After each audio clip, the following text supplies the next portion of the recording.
네, 여러분 하루 동안 평안하셨습니까? 제가 이번 전도의 총 제목을 하나님 지금 여기에도 계시지요? 라고 이렇게 정하고 어제 오늘 제가 이 기획교회를 오고 또 이 마을을 지나오면서 야, 내가 주제를 정말 잘 정했구나 이런 생각을 했습니다. 왜냐하면 제가 여기 와서 같이 이렇게 시간을 보내면 보낼수록 야, 정말 하나님 여기 계시는구나 하는 생각이 절로 들 만큼 저의 마음이 너무나 편안하고 또 행복하고 감사합니다. 우리 또 집사님들과 또 장로님들 그냥 이렇게 표정만 봐도 여기 하나님이 계시는 것 같아요. 우리 어린이들 행복한 모습 보니까 정말 하나님 여기 계시는 것 같습니다. 또 아까 이렇게 앞에서 찬미를 지도하시는데 정말 너무 즐겁게 찬미를 지도하시는 그 모습을 보면서 야, 여기 정말 하나님이 계시는 곳이구나 하는 그런 확신을 제가 가지게 되었습니다.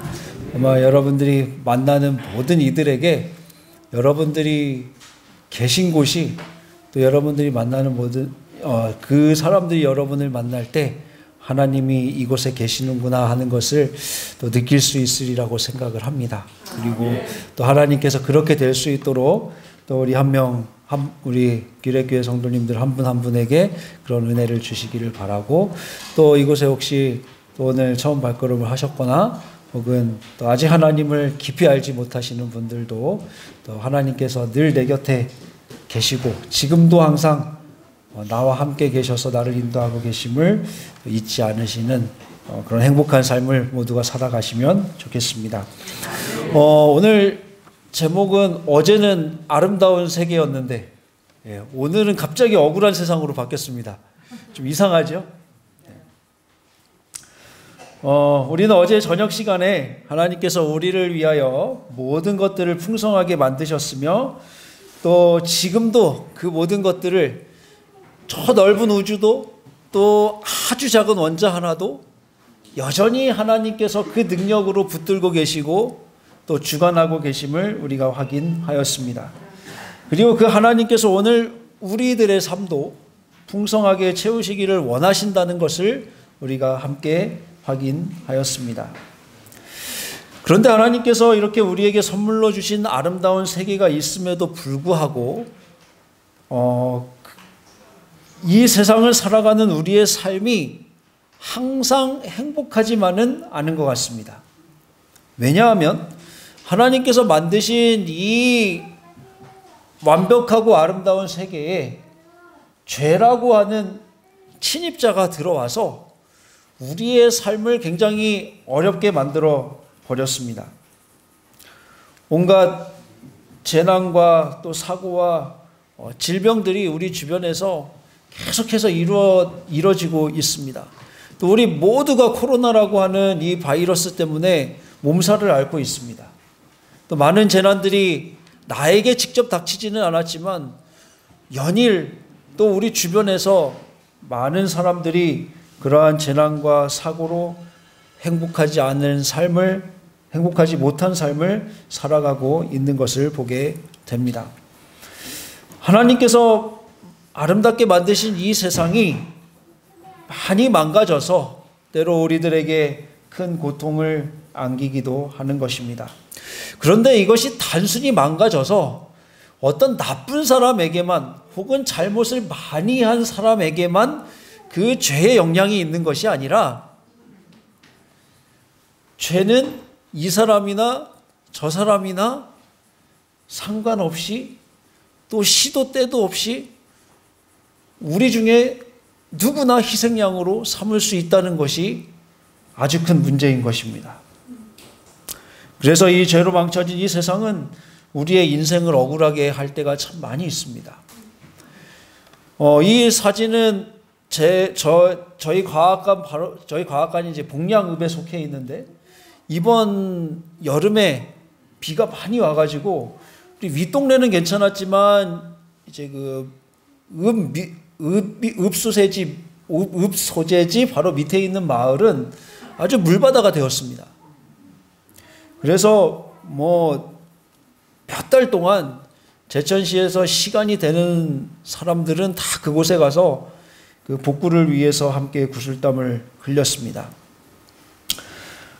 그런데 이런 재난도 어떤 때 보면은 이게 나쁜 사람한테만 재난이 있고 또 마음에 안 드는 사람한테만, 나쁜 일을 많이 하는 사람한테만 이런 재난이 있으면 참 좋겠는데, 그죠? 우리 솔직히 그런 마음이 들잖아요. 그죠? 네. 근데 가만히 보면 꼭 가난하고 근데 열심히 살고 착하고 그런 사람들한테 꼭 어려운 일이 생겨요.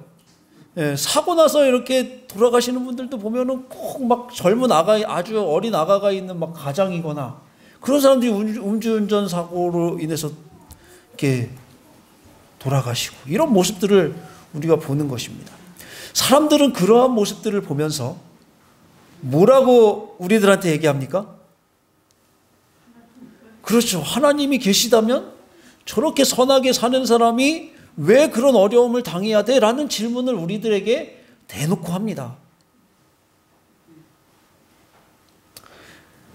꼭 선하게 살고 또 힘들게 사는 사람들이 그런 어려운 모습들을 볼 때에 또 하나님을 믿거나 믿지 않거나 모든 사람들이 그런 사람들을 볼 때, 야, 저 사람은 그래도 좀 잘 살았으면 좋겠는데, 그런 사람들이 이런 어려운 일을 당할 때 우리의 마음을 아프게 하고, 또 그럴 때에 많은 사람들이 하나님께서는 그때 무엇을 하고 계시는가에 대한 질문을 우리들에게 하는 것입니다.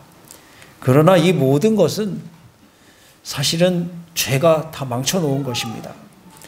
죄는 사실 우리가 죄가 어떻게 시작됐고 죄가 왜 생겼고 또 죄가 하는 모든 일들을 다 설명해낼 수는 없습니다. 우리가 그것을 다 설명해내는 순간 그것은 변명이 되고, 그래서 죄를 옹호하는 일이 되고 죄는 죄가 되지 않을 것이라고 선지자는 말하고 있습니다.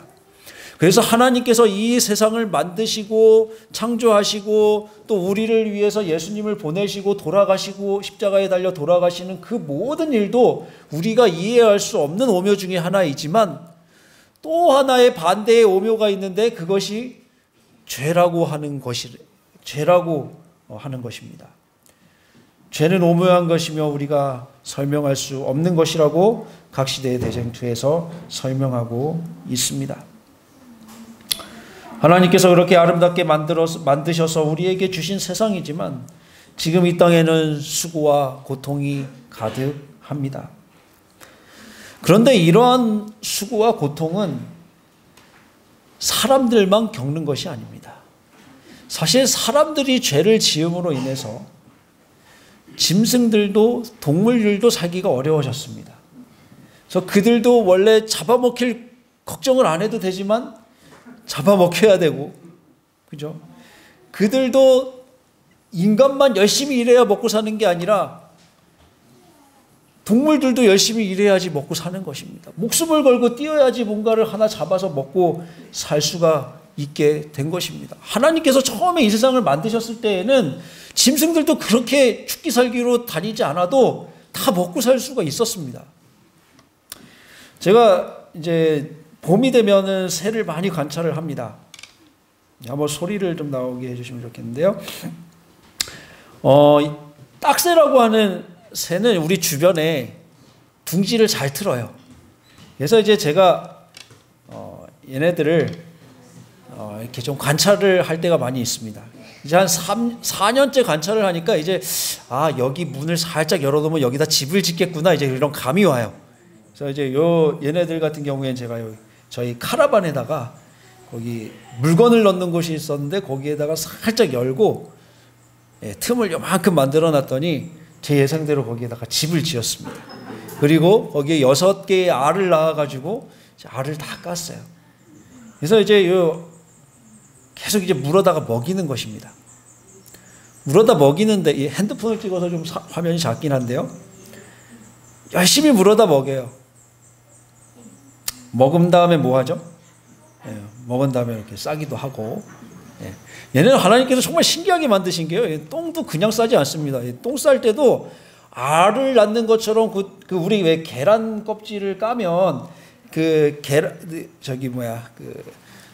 삶은 계란을 까면 껍데기하고 알맹이 사이에 왜 비닐 같은 막이 있잖아요. 똥 쌀 때도 얘네들이 그런 막을 똥을 싸요. 그러면 어미새 아빠새가 그거를 물어다가 뭐 먹거나 혹은 처리를 합니다. 또 싸죠. 네, 요거는 사실 한 2시간 동안 찍은 것 중에 먹고 싸는 장면만 모아놓은 겁니다. 제가 잘라가지고. 근데 제가 이 새가 살아가는 모습을 보면서 유심히 본 것은 무엇이냐면 엄마 아빠가 얘네를 먹여 살리려고 쉬지 않고 해가 뜰 때부터 해가 칠 때까지 날아다니면서 먹이를 구해옵니다. 최소 하루에 10시간 이상을 2마리가 번갈아 가면서 제가 보니까 평균 한 5분에서 6분마다 한 마리씩 물어와요. 그러면 하루에 몇 마리를 물어오는 거냐면 최소 200마리에서 300마리의 애벌레를 물어옵니다.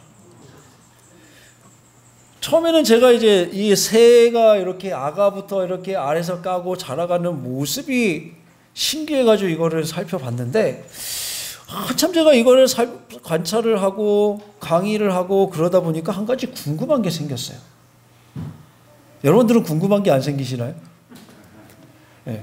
뭐가 궁금해졌냐면 저희는 봐도 이렇게 벌레들이 별로 안 보이잖아요, 저희 눈에.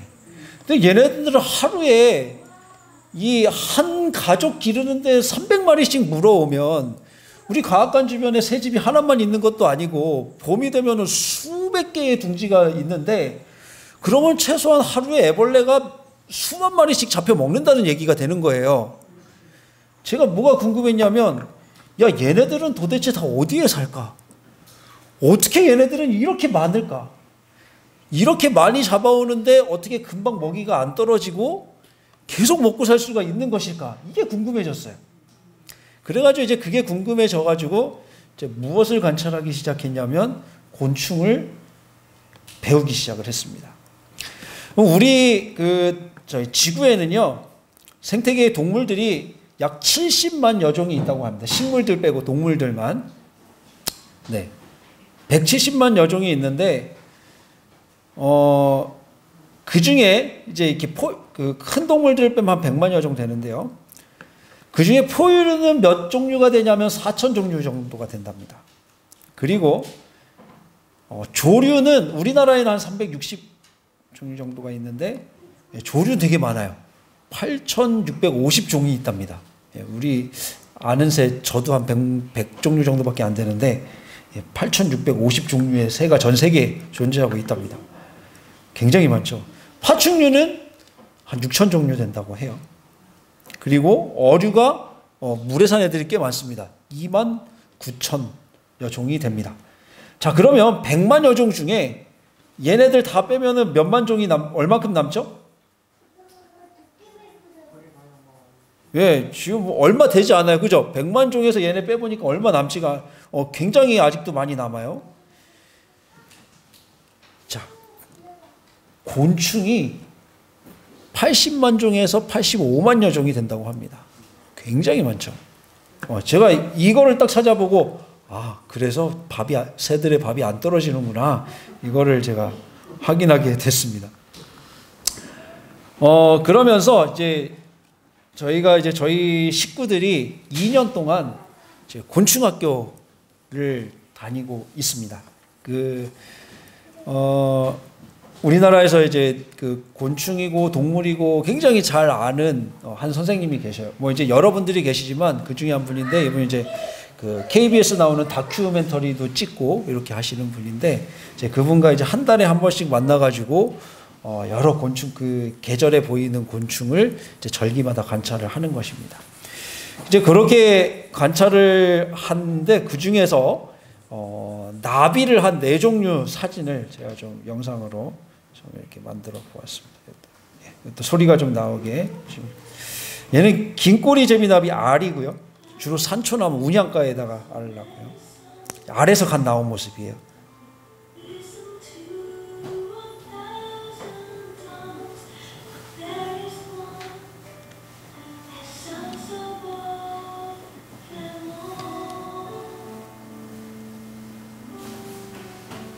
얘는 꼭 새똥처럼 생겼습니다. 새도 안 잡아먹게. 이제 커서 이제 종령이 가까워지면은 이런 모양으로 변하고요. 요건 이제 탈피하는 모습입니다. 3령에서 4령, 4령에서 5령 이렇게 넘어갈 때 껍질을 이렇게 여러 번 벗습니다. 네, 그리고 이건 취각이라 그래서 뭐 평소에는 없는데 건드리면은 이렇게 더듬이가 확 튀어나오면서 그래서 냄새가 나요. 얘는 번데기의 모습이고요.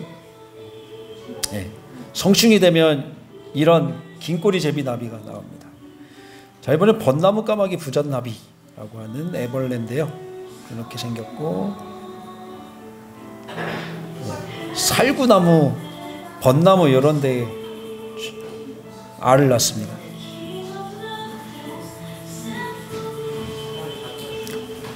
꽃봉오리랑 색깔이 똑같아서 혹은 입이랑 색깔이 똑같아서 찾기가 굉장히 어려워요. 얼굴 한번 자세히 보시. 귀엽죠?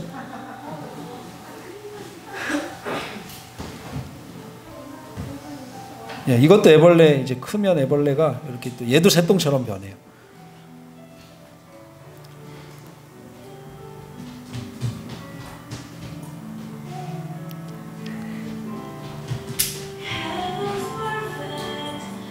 얘는 별박이 새줄나비라고 봄에 조팝나무에서 봄 여름에 많이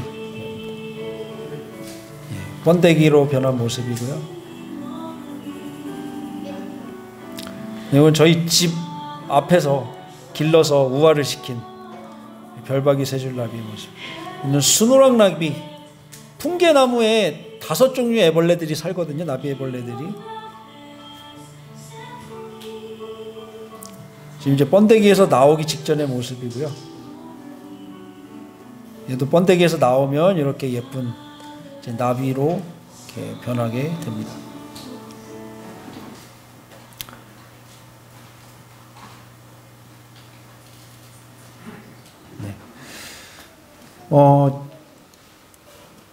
제가 왜 이 두 가지 영상을 동시에 보여드렸냐면, 새들도 먹고 살라니까 하루 종일 쉬지 않고 사람처럼 땀 흘려 일해야 되네요. 그죠? 우리도 돈 벌려면, 먹고 살려면 쉼없이 일을 하는데, 새들도 먹고 살라니까 그렇게 쉼없이 일을 하고 있어요. 그리고 또 곤충들은 또 그들의 밥이 되고 있습니다. 우리 곤충들이 85만 종이 된다고 했는데, 사실 우리가 이 나비랑 애벌레를 한 마리 한 마리 볼 때 굉장히 예쁘죠. 길러보면 더 예뻐요. 더 귀엽고. 근데 기르다가 한 마리가 이렇게 죽게 되거나 혹은 누군가 물어가게 되거나 그러면은 아주 마음이 안 좋습니다. 거의 저희 집사람은, 제가 한번 어느 날 이렇게 문을 열었는데 나방이 너무 많은 거예요. 그래서 아무 생각 없이 F킬러를 막 뿌렸는데, 아침에 일어나 보니까 우리 집사람이 기르고 있던 애벌레들이 다 새카매지면서 애들이 시름시름 앓고 있는 것입니다.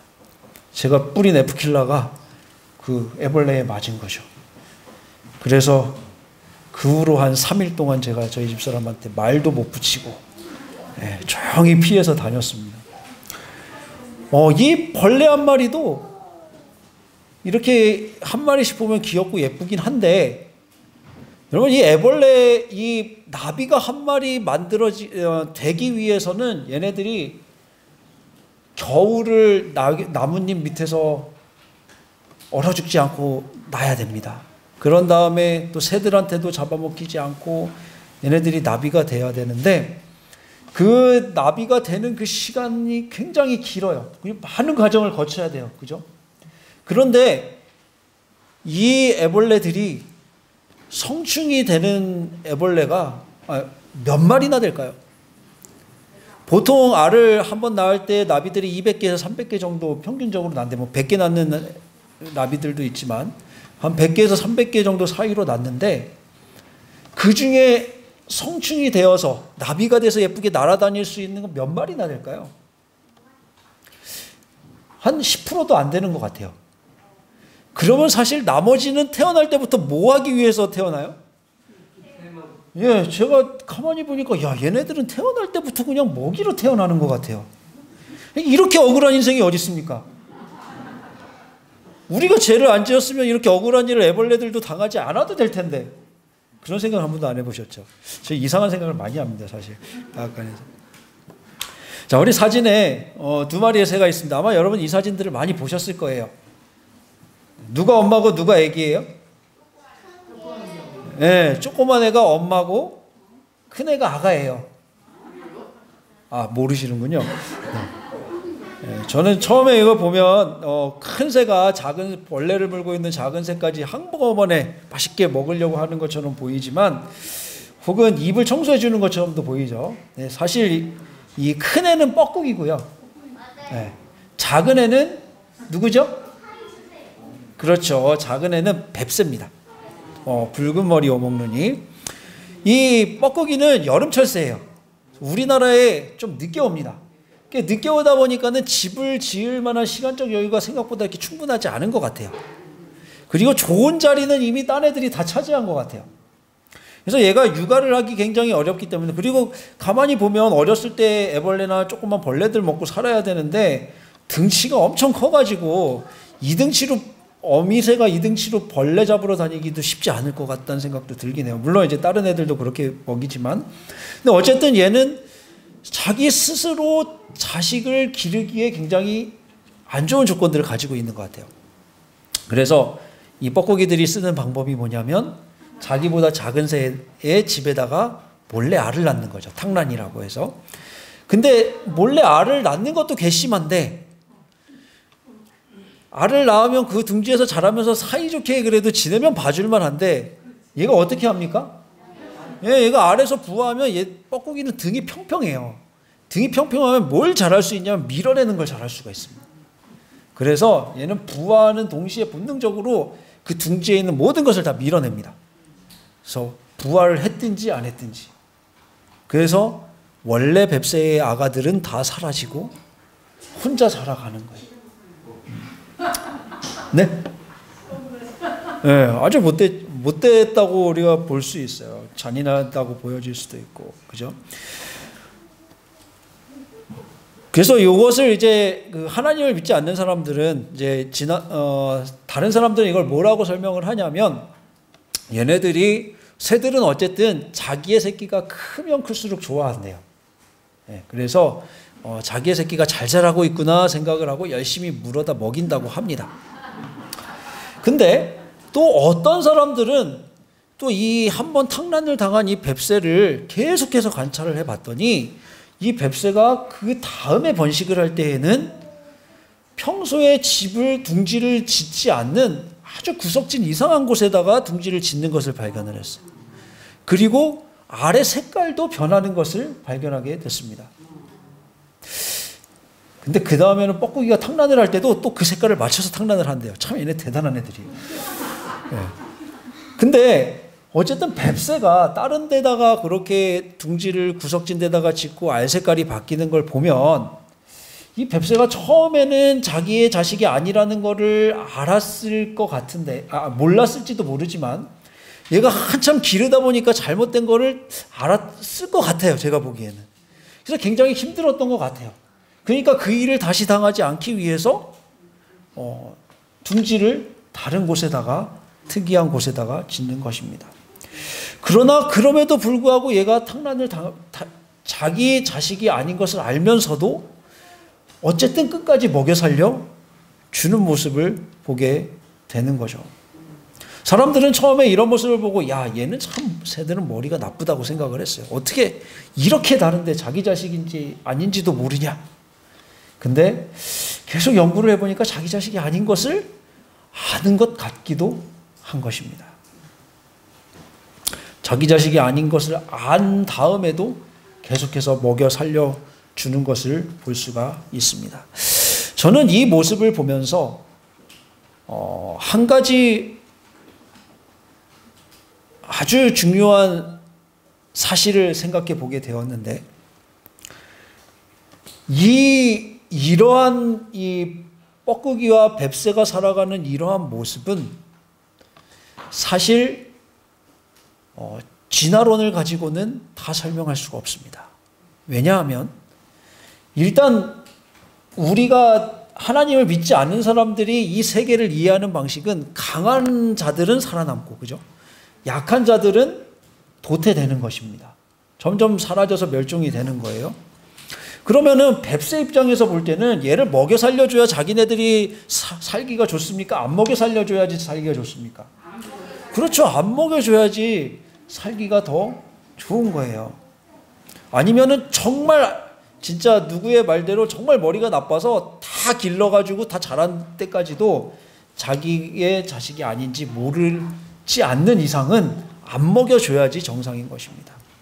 근데 저는 얘가 알면서도 먹인다고 생각을 해요.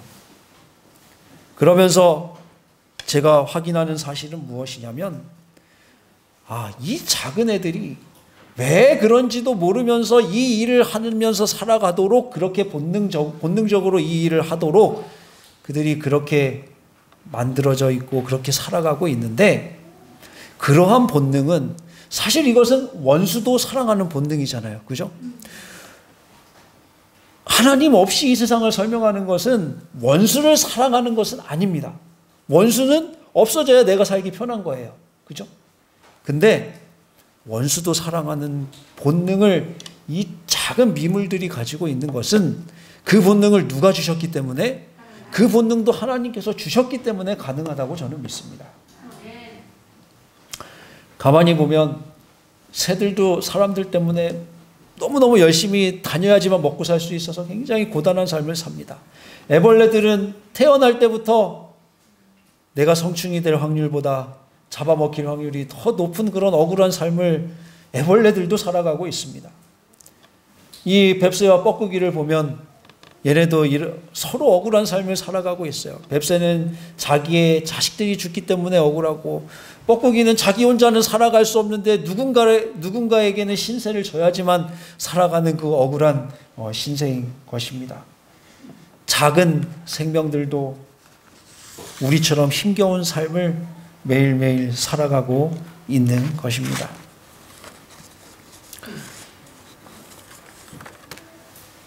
성경에 보면 아주 억울한 한 사람의 이야기를 우리가 발견할 수 있습니다. 우리가 잘 아는 욥이라고 하는 사람의 이야기를 우리가 한번 욥의 삶을 좀 한번 욥의 경험을 우리가 잠깐 생각해 보기를 원합니다. 욥은 참 진짜 억울해요. 왜냐하면 의인이었어요, 죄인이었어요? 의인이었어요. 누가 자랑할 만큼? 왜 하나님께서 사단한테 자랑할 만큼. 오히려 욥은 더 억울한 게 뭐냐면, 하나님께서 사단한테 자랑을 안 하셨다면 그 시험을 안 당했을 수도 있을 것 같아요. 근데 하나님께서 야, 너 욥 봤어? 욥 같은 사람이 세상에 없잖아. 자랑을 하셨더니 사단이 뭐라 그래요? 어떻게 사람이 까닭 없이 하나님을 그렇게 잘 섬기겠습니까? 하나님께 받은 것이 많으니까 그렇게 잘 섬기는 것이죠. 하나님께서 사단에게 자랑을 하셔서 욥의 시험이 시작되었습니다.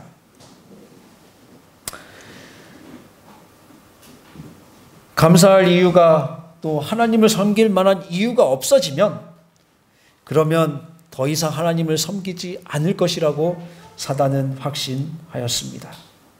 그리고 그를 시험하기로 하나님께 청하였고, 하나님께서는 사단이 욥을 시험하는 것을 허락하셨습니다. 참 하나님도 참 대단하신 것 같아요. 왜냐하면 하나님이 욥이라는 인간을 믿으신 거잖아요. 거의 생명이 거의 사라질 정도의 그 시험을 욥이라는 사람이 이겨낼 것이라고 하는 것을 하나님께서 믿으셨던 것 같습니다. 욥에게서 그가 가지고 있던 많은 재산이, 그는 동양에서 매우 부자였는데 그가 가지고 있던 모든 재산이 하루아침에 다 날아갑니다. 자녀들이 모두 죽습니다. 그의 몸에는 종기가 나서 이제 기왓장으로 그 몸을 긁고 있습니다. 그의 아내는 하나님을 저주하고 죽으라고 그에게 말하고 있습니다. 여러분, 이 말을 들으면서 욥의 아내가 나쁜 사람이 아니에요. 욥의 아내가 얼마나 남편을 보면서 그게 처절하고 힘들었으면 차라리 당신이 죽는 게 낫겠다고 그렇게 얘기를 했겠습니까? 지혜자인 그의 친구들이 와서 욥이 처한 상황을 보니 너무너무 기가 막혀서 일주일 동안 아무 말도 하지 못하고 욥을 바라보기만 했습니다. 그리고도 그들이 욥의 모습을 보고 왜 욥에게 이런 일이 생겼을지를, 그의 친구들도 나름대로 지혜자였는데 그 이유를 알지 못하여서 욥에게 너 우리 몰래 잘못한 게 있지? 그거 하나님께 빨리 털어놔. 그렇게 이야기하기 시작했습니다. 욥은 자신도 그 이유를 알 수가 없었습니다. 욥은 이유를 알지 못하는, 이해할 수 없는 고난을 계속해서 받고 있었습니다.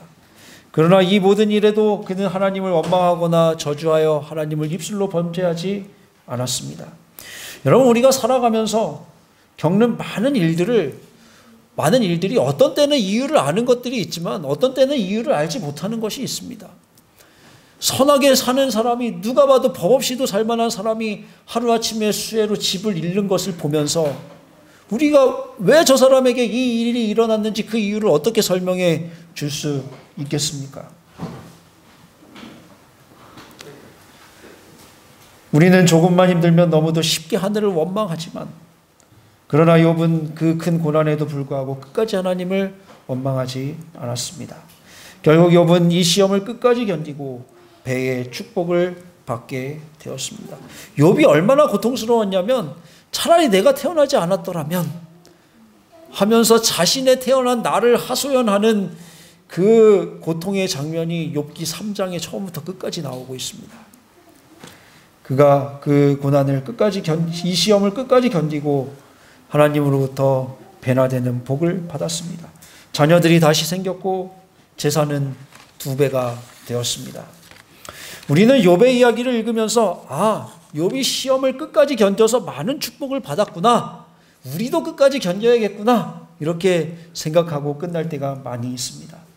그런데 욥기서를 자세히 천천히 읽어보면 욥기서의 핵심은 거기 있지 않습니다. 욥이 이 시험을 견뎌갖고 더 부자가 되었다, 더 많은 복을 받았다, 이 얘기를 욥기를 통해서 우리들한테 하고 계시는 것이 아닙니다. 이 책의 핵심은 욥이 그 이해할 수 없는 그 시험의 답을, 그 인생의 답을 어떻게 얻었는가 하는 데 있습니다. 그는 그 인생의 답을 결국 누구로부터 얻었어요? 하나님께로부터 얻었어요. 그에게 큰 행복은 이 시험이 사라지고 더 큰 부자가 된 것이 아니었습니다. 욥에게 가장 큰 행복은 그가 하나님의 대답을 들을 때까지 인내했고 그 답을 하나님께로부터 직접 들었다는 것입니다.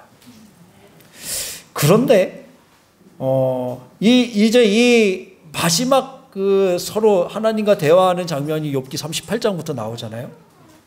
욥기 38장부터 42장까지 나오는데, 그런데 그냥 저도 한 번 읽어서는 이게 잘 이해가 안 가는 상황이에요. 왜냐하면 그 고통을 당하는 욥에게 하나님께서 딱 와가지고 하신 말씀이 뭐냐면, 대답을 해주시는 게 아니라 계속 질문을 하십니다. 너 이거 누가 이거 다 만들었는지 알아? 너 바다의 물의 경계 누가 정했는지 알아? 너 저 독수리들은 어떻게 날아다니는지 알아? 너 저 바다에 있는 가장 큰 물속에 사는 가장 큰 리오야다는 너가 낚시로 그거 잡을 수 있어? 계속 질문을 하시는 것입니다. 그렇게 질문을 38장, 39장, 40장, 41장에 걸쳐서 계속 질문을 하십니다. 그런데 하나님의 질문을 욥의 대답은 또 더 이상합니다. 하나님께서 대답은 안 하시고 질문만 막 하셨는데 욥의 그 질문을 다 들은 욥의 대답은 이것이었습니다. 내가 주께 대하여 귀로 듣기만 하였사오니 이제는 눈으로 주를 배옵나이다. 하나님께서 뭘 자세히 설명해 준 것도 아니고 또 다른 특별한 것을 보여주신 것도 아닌데, 욥이 이 시험을, 죽을 만큼 힘든 시험을 겪고 나서 하나님께서 너가 이걸 알아? 너가 이거는 어떻게 만들어지는지 알아? 이건 어떻게 유지되는지 알아? 하고 이 욥이 할 수 없는 것에 대해서 계속해서 질문을 하셨을 때에 욥이 제가 지금까지 하나님에 대해서 몰라도 너무 몰랐습니다. 제가 이제 하나님께 대해서 많이 알게 됐습니다. 제가 알지도 못하면서 하나님께 대해서 이야기한 것을 회개합니다. 그렇게 고백을 하고 있는 것입니다.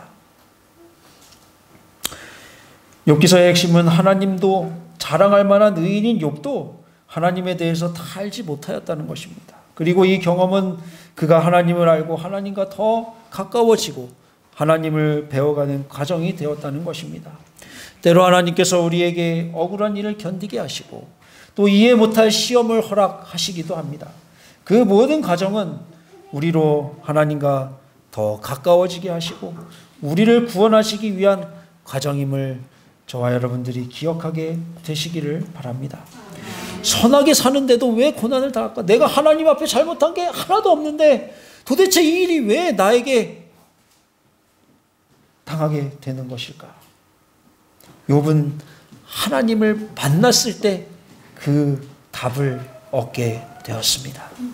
욥은 이해할 수 없는 시험도, 인생에 절대로 이해할 수 없는 그 어떤 일도 그 모든 해답은 다 하나님께 있다고 하는 사실을 이 경험을 통해서 깨닫게 된 것입니다. 다윗 또한 이와 비슷한 고민을 하였습니다. 다윗도 시편 71편에 왜 나에게 이렇게 큰 어려움이 있을까? 다윗은 그가 잘못한 거 없이도 사울이 죽이러 쫓아다녔기 때문에 거의 10년 가까이 도망을 다녔습니다. 굴 속에서 살고 광야에서 살고 그가 그 고통들을 겪으면서 그도 고민을 하였습니다. 왜 나에게 이렇게 큰 어려움이 있을까? 오히려 나도 그냥 저 행악자들처럼 그냥 그렇게 사는 것이 더 지혜로운 일이 아닐까? 하마터면 내가 그들을 보면서 그들의 발걸음을 따를 뻔했다고 다윗이 고백하고 고민하고 있습니다. 그런데 그 고민들을 한참 하다가 시편 73편 17절에 그가 이렇게 말하죠. 하나님의 성소에 들어갈 때에야 내가 그들의 종말을 깨달았나이다. 다윗 또한 욥처럼 어디에 갈 때, 하나님 앞에 나아갈 때에 비로소 인생에 풀지 못할 답들이 하나하나 풀어져 가는 것을 그가 경험하게 되었던 것입니다. 우리가 살다 보면 이 땅에서 답을 얻지 못할 것들이 참 많이 있습니다. 그럴 때 필요한 것이 믿음입니다. 하나님께서 지금도 나와 함께 하시고 이 모든 것을 아신다는 믿음, 그 믿음이 우리들에게 필요한 것입니다. 하나님께서 욥에게 그 많은 수백 가지의 질문을 했을 때에 욥은 어떤 마음이 들었을까요? 욥은 이 모든 것을 다 아시는 하나님께서 누구도 아시는구나? 나도 아시는구나. 그래서 나한테 이러한 일을 허락하셨구나 하는 것을 욥이 깨달을 수 있었던 것입니다. 우리의 모든 인생의 답은 하나님께 있습니다. 우리는 내 앞의 일들만을 생각하지만 하나님은 우리 인생 전부를 생각하십니다. 우리는 이 세상에서의 인생만 생각하지만 하나님은 우리의 영혼을 생각하십니다. 여러분들, 이 세상은 억울한 일로 가득한 것이 정상입니다. 여러분, 내가 왜 이렇게 억울한 일을 당하나, 내가 왜 이렇게 이해할 수 없는 일을 당하나 너무 억울해하지 마십시오. 왜냐하면 죄가 있는 세상은 그게 정상이에요. 오히려 이 세상에서 우리가 정당한 대우를 받고 또 행복을 누리고 또 누군가의 사랑을 받고 있다면 그것이 죄된 세상에서 정상적인 일이 아니라 하나님의 은혜가 오늘 나와 함께 하기 때문에 내가 그 삶을 살아가고 있는 것입니다. 여러분들이 오늘 우리 가족과 이렇게 편안하게 지낼 수 있는 것은 그것이 정상적인 삶이 아니라 하나님께서 우리 가정을 그렇게 붙들고 계시기 때문에 오늘 우리가 평안한 삶을 사는 것입니다. 여러분들이 지금 이 성전에 나와서 함께 이 말씀을 나누면서 우리가 찬양하고 기도할 수 있는 것도 마찬가지입니다. 죄된 세상에서는 이게 정상적인 일이 아니에요. 지금 어디 가서 돈을 벌고 딴 사람과 뭘 하나라도 더 하고 있어야 먹고 살죠. 여기 와서 이러고 있는 게 정상적인 일이 아니라고. 그렇잖아요. 죄된 세상은 쉼없이 계속해서 고난과 질병과 어려움이 우리를 언제 몰아갈지 모르는 그런 걱정 가운데 살아가는 것이 죄된 세상의 정상적인 삶입니다. 여러분, 이 세상은 죄로 인해서 이미 정상이 아닌 것입니다. 죄로 물든 이 세상은 억울한 일로 가득한 것이 정상입니다. 그러므로 우리가 그런 이해할 수 없는 일들을 겪을 때에 하나님을 바라보게 되시기를 바랍니다. 하나님을 더 굳세게 붙들게 되시기를 바랍니다. 하나님이 없으면 억울한 세상이 정상이에요. 이것이 죄가 우리에게 주는 자연스러운 모습이기에 예수님의 재림이 지체될수록 우리만 힘들어지는 것이 아니라 누구들도 힘들어져요? 다른 피조물들도 힘들어져서 같이 탐식하고 있다는 것입니다.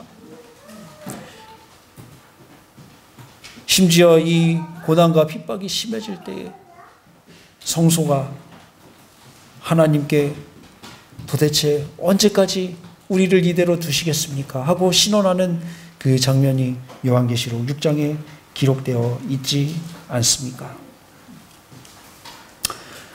우리가 이 세상에서의 우리의 여러 삶들을 생각해 볼 때에 또 한 가지 기억할 사실은 이 땅에 살았던 모든 사람 중에 가장 억울한 인생을 산 사람이 있다면 누굽니까? 바로 예수님이실 것입니다. 그는 죄를 범하지 아니하고 그의 입에 거짓도 없으시며 욕을 당하시되 맞대어 욕하지 아니하시고 고난을 당하시되 위협하지 아니하시고 오직 공의로 심판하시는 이에게 부탁하시며 친히 나무에 달려 그 몸으로 우리 죄를 담당하셨으니 이는 우리로 죄에 대하여 죽고 의에 대하여 살게 하려 하심이라. 그가 채찍에 맞음으로 너희는 나음을 입었다고 말씀하고 있습니다. 그가 우리와 한결같이, 예수님께서 우리와 한결같이, 아니 우리와는 비교할 수도 없는 큰 시험을 받으셨으므로 예수님께서는 십자가에서 그 큰 고통을 맛보셨으므로 우리는 억울할 필요가 없게 된 것입니다. 우리는 그를 바라보고 믿기만 하면 되는 삶을 예수님께서 만들어 주셨습니다. 예수님은 이 땅에 오셔서 받았던 모든 대우를, 그리고 그 십자가에서 당하셨던 그 모든 고통을 억울한 일로 생각지 않으시고 당연히 본인이 감당해야 할 일로 여기셨습니다. 그 모든 고난을 억울한 일로 여기지 않으시고 우리를 위하여 그 모든 것들을 견디어 내셨습니다. 우리를 향한 예수님의 사랑이 십자가의 고통보다, 또 혹은 그가 이 땅에 와서, 그분께서 이 땅에 와서 겪으셨던 모든 대우보다, 그 억울함보다 그의 사랑이 훨씬 더 큰 것을 우리는 보게 되는 것입니다. 우리가 구원을 얻기만 한다면 예수님께서 이 땅에서 겪으신 그 모든 일들을 단 하나도 억울한 일로 여기지 않으시고 큰 기쁨으로 여기신다는 사실에, 그 사실을 여러분 믿고 감사하게 되시기를 바랍니다. 그러므로 우리가 이 땅에서는 억울한 인생을 살아갈 수밖에 없지만 우리가 예수님을 바라볼 때 모든 것을 이기고 인내할 수 있게 됩니다. 억울한 세상도 우리가 주님을 바라보면 희망이 있는 것입니다. 아름다운 꽃들도 시듭니다. 그 꽃들을 보면서 우리는 우리의 인생을 생각합니다. 우리의 인생도 꽃과 같고 풀과 같다고 성경은 말하고 있습니다. 화려하지만 곧 시들어 버리는 것입니다. 그러나 하나님의 말씀은 영원히 서고 그분의 사랑은 영원히 있습니다. 이것이 우리가 하나님을 믿는 이유입니다. 내가 지금 아무리 행복하고 아무리 아름다운 인생을 살고 있다고 할지라도 우리는 모두가 금방 시들고 말, 고작 살아봐야 100년 살고 끝날 억울한 인생들인 것입니다. 그러나 이런 억울한 인생을 위해서도 하나님께서는 철마다 때마다 꽃을 피우고 새들의 노래를 우리들에게 들려주시며 우리의 마음을 위로하시고 계십니다. 제가 과학관에 오기 전에 본부교회에서 사역을 하였는데 그곳에 한 노 집사님이 계셨습니다. 제가 있을 때에 78세셨으니까 지금 아마 이제 80이 넘으셔서 한 82, 3세가 되셨을 것입니다. 그런데 그 집사님은 일단 아들이 어디 갔는지 모르고 며느리도 집을 나갔습니다. 그리고 두 명의 손주를 그분이 기르고 계시는데 한 명은 남자고 한 명은 여자인데 남자아이는 계속 사고를 칩니다. 나가면 사고를 치고. 근데 그들을 먹여 살려야 하는 것입니다. 본부교회는 새벽 기도를 5시에 합니다. 5시에 하는 거하고 5시 반에 하는 거랑은 차이가 되게 크더라고요. 5시에 나가는 건 정말 힘듭니다. 근데 왜 5시에 하냐? 이 집사님을 위해서 5시에 해요. 왜냐하면 이 집사님께서 병원에 출근을 하시는데, 병원에 가서 이제 허드렛 일을 하시는 그런 일을 하시는데, 이 병원에 가는 시간을 맞춰서 가려면 5시 반에 새벽 기도회를 하면은 차 시간이 안 맞아서 늦는 것입니다. 그래서 5시에 새벽 기도회를 하는 거예요. 새벽 5시가 되면 4시 40분이 되면 집사님이 교회에 오십니다. 그리고 새벽 기도를 함께 하시고 무릎을 꿇고 간절히 기도를 한 다음에 출근을 하십니다. 그렇게 새벽에 출근을 하셔서 집에 돌아오면 해가 질 때가 됩니다. 80이 다 되신 분이 그렇게 하루 종일 일을 하고 돌아오시면 또 그 손주들을 위해서 이런저런 일들을 하십니다. 교회 일을, 그리고 교회 일도 뭐 일만 있으면 가장 먼저 와서 같이 하십니다. 또 일요일마다 안식일 이제 해가 지고 나면은 저희 본부교회에서는 예식, 결혼 예식을 할 때가 많았는데 그 또 예식팀에서 아침부터 저녁까지 그 고된 일을 또 하시는 것입니다. 저는 그 집사님을 보면서 야, 어떻게 저렇게 신실하고 믿음도 좋고 신앙도 좋고 그런 저런 집사님에게 이렇게 어려운 삶을 허락하실까? 꼭 저 집사님이 이렇게 사셔야만 할까? 그런 생각을 저는 여러 차례 하였습니다.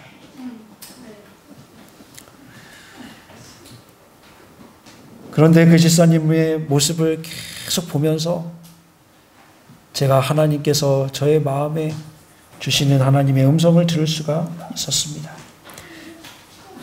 그 집사님을 볼 때에 정말 그 집사님은요, 교회가 아니면, 하나님이 아니면 이 세상에 아무런 희망도 없는 사람처럼 그렇게 하나님께 충성되게 그렇게 살아가고 계셨습니다. 그분의 모습을 보면서 이것이 정말 참 신앙이구나. 하나님 없이는 내가 이 세상에서 아무것도 할 수 없는 사람처럼 살아가는 것, 그것이 정말 참 신앙이구나 하는 것을 깨닫게 되었습니다. 그리고 하나님이 안 계시다면 정말 이 집사님보다 더 억울한 사람이 이 세상에 몇 명이나 될까? 그런 생각을 해보게 되었습니다. 그 집사님을 최근에 뵙지 못했지만 80이 넘는 연세에 오늘도 아마 변함없이 새벽 5시면 하나님 앞에 나가서 무릎을 꿇고 그 하나님을 의지하며 여전히 자신에게 맡겨진 일을 감당하고 계시리라고 생각됩니다. 여러분, 하나님이 계시지 않는다면 우리의 인생은 억울하게 살다가 억울하게 끝나버리는 인생이 되고 말 것입니다. 그러나 이 모든 것을 주관하시고 보고 계시고 심판하실 하나님이 계시기에 우리는 억울한 세상에서 억울한 삶을 살아도 희망이 있습니다. 성경에는 이 땅에서는 억울한 인생을 살았지만 하나님께서 주실 상급을 바라보며 인내로 그 삶을 끝까지 살아간 이들의 기록들로 가득합니다. 여러분, 성경에 있는 인물들의 인생을 하나하나 살펴보면 그들이 하나님께 충성한 만큼 보상을 다 받았다고 생각되는 사람 몇 명 되지 않습니다. 그들의 성경에 나오는 대부분의 사람들은 그들의 삶이 하늘과 이어졌을 때 비로소 그들의 삶의 이유가 밝혀질 사람들이 훨씬 더 많이 있습니다. 여러분, 하나님은 지금도 살아 계십니다. 하나님은 오늘도 우리 곁에 계십니다. 그리고 우리의 구원을 위하여 지금도 쉬지 않고 일하고 계십니다. 그 하나님이 계시기에 우리에게 소망이 있고, 그 하나님이 계시기에 고난 중에서도 우리가 행복을 노래하며 오늘을 살아갈 수 있는 것입니다. 죄가 망쳐버린 세상은 고난과 수고와 억울함이 가득한 것이 정상이지만, 그러나 우리 하나님께서 그 세상에서 살아가는 우리들이지만 그 우리의 모든 것을 다 보시고 다 아시고 다 갚아주실 것이라는 사실에 감사하시고 그 사실을 의심하지 말고 믿게 되시기를 간절히 바랍니다. 그 하나님의 크신 사랑과 또 우리가 구원받기만 하면 이 땅에서 당한 그 모든 것들을 하나도 억울히 여기지 않으시는 그 예수님의 사랑을 오늘 우리의 마음속 깊이 간직하시고 그 손을 평생 놓지 마시고 그 손 안에서 이 억울한 세상 잘 이겨내시고 또 하나님께서 우리를 위해서 준비해 주신 그 모든 답을 우리 모두가 하늘에 가서 다 얻게 되시기를 간절히 바라면서 말씀을 줄이겠습니다. 아멘.